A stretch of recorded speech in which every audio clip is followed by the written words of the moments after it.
Police station હદ વિસ્તારમાં આવતા કપુરાઈ ચોકડી પાસેથી રેતીની ટ્રકોમાંથી બેટરીની ચોરીની ઘટના સામે આવી। રેતી વહન કરતા ટ્રક માલિકો દ્વારા પ્રેસ મીડિયાના માધ્યમથી ચોરને પકડવા વરણામાં પીઆઈ અને વડોદરા જિલ્લા એસપીને ગુહાર। વડોદરા શહેર પાસે કપુરાઈ ચોકડી રેતી માર્કેટ આવેલ છે। આ રેતી માર્કેટમાં 50 થી 60 કિલોમીટરથી રેતી લાવી ટ્રક માલિકો રેતીનું વેચાણ કરી પેટીઓ રડતા હોય છે, પણ ચોરો દ્વારા તેમને પણ આર્થિક નુકસાન પહોંચાડવામાં આવ્યું છે। ચોરો દ્વારા રાત્રિના અંધારામાં ટ્રકની બેટરીઓની ચોરી કરી ટ્રક માલિકોને નુકસાન પહોંચાડવામાં આવ્યું છે। ટ્રક માલિકો દ્વારા અમારો સંપર્ક કરવામાં આવ્યો અને પ્રેસ મીડિયાના માધ્યમથી જવાબદાર અધિકારીઓ સુધી આ વાત પહોંચાડવાની કોશિશ કરવામાં આવી હતી અને તેમના દ્વારા પોલીસ ફરિયાદ પણ કરવામાં આવશે તેવું પણ ટ્રક માલિકોમાં ચર્ચાઓ થવા પામી હતી। સાહેબ અહીં અમારી રેતીની ગાડીઓનું માર્કેટ છે, અમારી બેટરી ચોરાઈ છે। કઈ જગ્યા છે? કપુરાઈ ચોકડી। કેટલા વર્ષોથી તમે અહીંયા આગળ ગાડી પાર્કિંગ કરો છો? અહીં તો 1995 પાર્કિંગ ચાલે છે।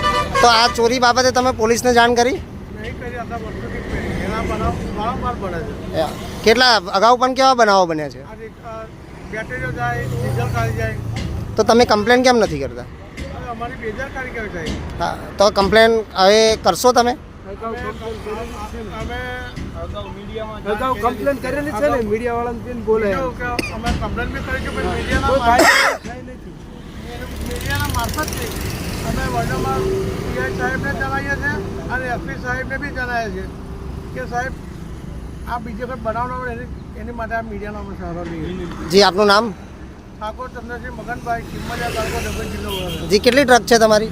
5 ગાડીઓ। અહીંયા આગળ કેટલા માલિકો હશે જે અહીંયા આગળ ટ્રક ઊભા રાખીને મતલબ કે અહીંયા પેટીઓ રડતા હોય છે? 30-40 જણ અમારું ગ્રુપ છે, બધા ગાડીઓ પોતે જાતે જ ચાલવાની, જાતે જ ધંધો કરે છે, બધા માલિકો છે।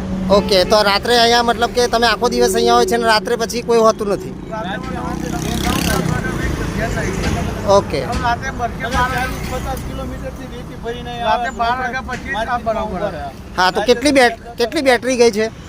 આજે 4 બેટરી ગઈ, 4 બેટરી। રાતે 12 થી 2 ના કારણે। અને આજુબાજુમાં કંઈક બીજે છે કંઈક? બાજુમાં કઈ હલકા ટ્રેકમાં સિમેન્ટમાં કઈ બેટરીઓ ગઈ, ઓકે, કેલમપુર પાસે।